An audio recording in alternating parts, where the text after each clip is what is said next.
Greetings YouTube user humans, it's Mickey P here, and this is the completion of our journey through the King's Quest series by way of looking at the boxes.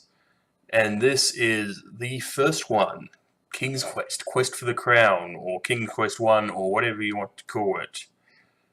Now I found this specific package kind of interesting because it's the box they used for, I think, the 1985 or 86 re-release of 1, 2, and 3 with like hard disk and EGA support. But what this actually has inside it is, as you can tell from the sticker, the new version with enhanced graphics and sound. And what that means is it's the port to Sierra's SCI engine with high resolution graphics, sound card support, etc.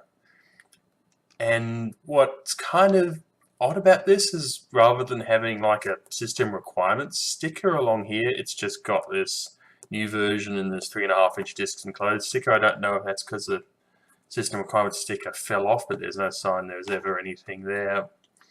I kind of wonder if this was sold maybe only by mail order rather than in shops, because it would be a bit odd selling something in a shop without proper labeling. I'm really not sure, but anyway, let's have a look around.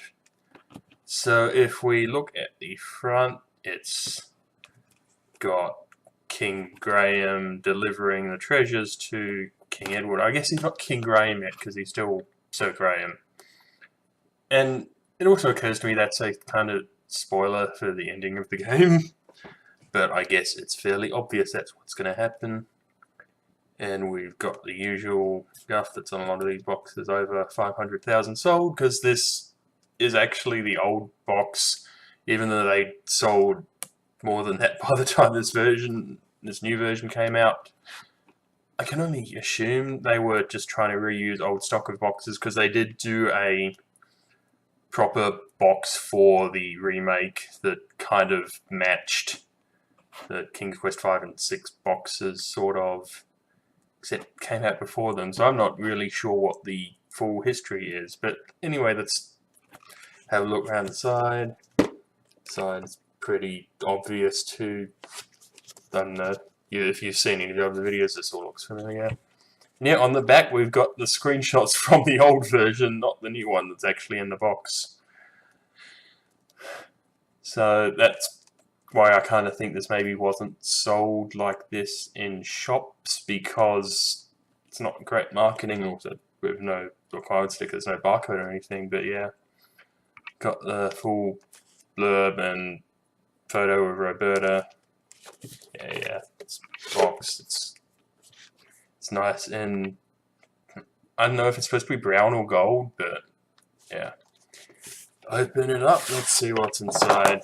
I do love these boxes because it's just classy.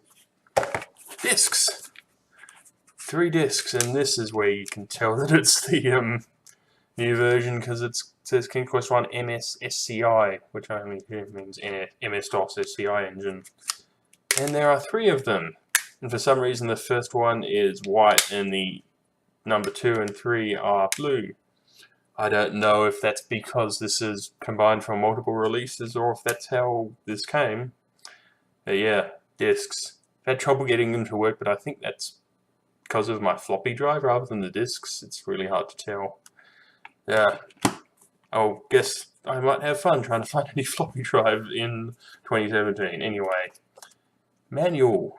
And I don't think the manual is much changed from the new one to from the like original release to the new one, but doesn't really have much technical in it. It's very...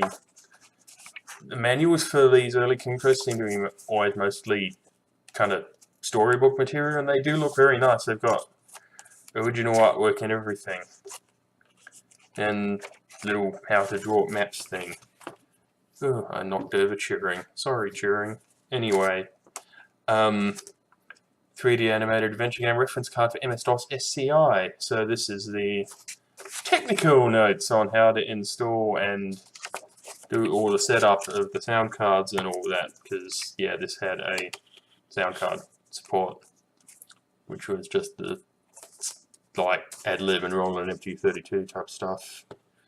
Had a pretty good soundtrack, but I mean, I don't know, it depends how you feel about remakes in general, because the original just had like the PC beeper or the Tandy 3 voice or whatever. I guess the original was really just PC Junior if you want to be technical. Oh, there's a blue note thing about how to set up your config sys to add a thing about files equals 15. I have no idea what that did. I feel I should know what all the obscure config sys and autoexec.bat commands do, but I never quite remember what files actually means. In my defense, when I was learning all this stuff, I was like 5. And there's another little please note about how to make copies of floppy disks. Okay. Urgent. Please return this card. Yeah, I can see this is really done urgently. And in the bottom we've got, the biggest thing in here is the 10th anniversary Sierra catalog, which I'm sure I've flipped through before, but these are always fun. Nice ad there for Heroes Quest 1. That name didn't last. I can ramble on about that more if I ever look at one of those games here. Yeah, 10th anniversary manual, which I guess tells you about when this came out, which was 1989 or later. I don't know what the release date for this version was. I probably should have looked that up before doing the video. And if you use a computer, use this card and get Prodigy, except don't. Anyway, that's the really just covered for completeness, because a lot of these early Sierra packages do seem to blur together. But yeah, King's Quest 1. And now I've looked at all the King's Quest games on my channel, because there's no such thing as a game called Mask of Eternity. It never came out, it doesn't exist, and it's certainly not a King's Quest game. Although maybe I'm being unfair on the new one from the Odd Gentleman, but they didn't put it out in a nice big cardboard box, so that's really their fault. Anyway, I've been Mickey P, and thanks for watching.